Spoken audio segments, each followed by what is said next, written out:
Honda service centre छिटै हुन्छ होला अनि यहाँ जानुपर्ने हुन्छ। आज कसको बिहे रहेछ उ यहाँ हेर्नु न, यो चाहिँ बेहुला लानेहरू है। पछाडि चाहिँ बाइकमा बेहुला हुँदैछ।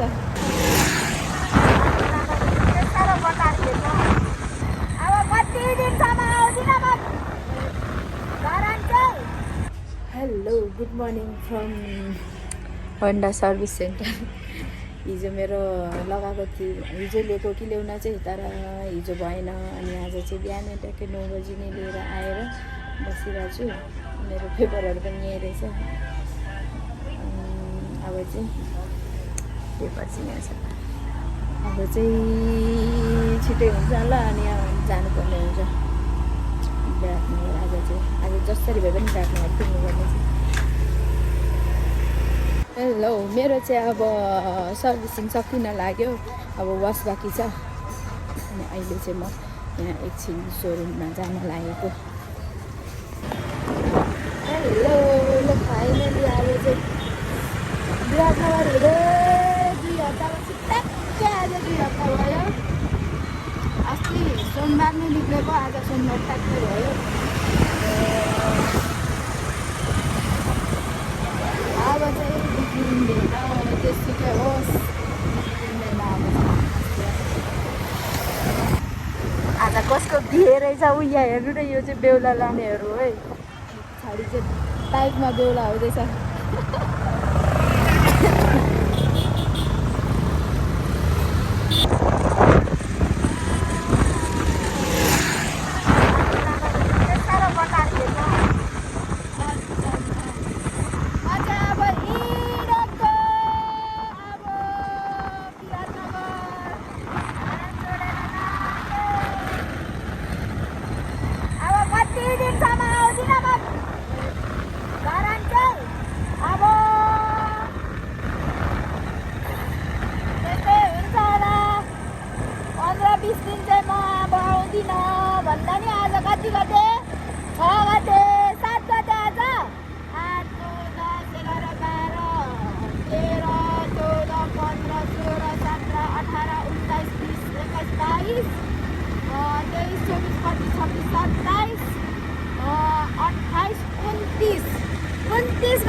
हेलो, म चाहिँ आज चाहिँ विराटनगर आएर एकैछिन अफिस गएँ। एकैछिन के भने आइपुगेर गएँ। अनि त्यहाँदेखि आएर खानासाना बनाएँ, खाएँ। अनि त्यहाँदेखि अब चाहिँ सुत्न लागेको। अहिलेसम्म मेरो ब्लग हेरिदिनु भयो त्यसको लागि धेरै धेरै धन्यवाद। अनि सेयर र सब्सक्राइब पनि गर्न नभुल्नु है त। ओके छ त, bye bye, good night, see you.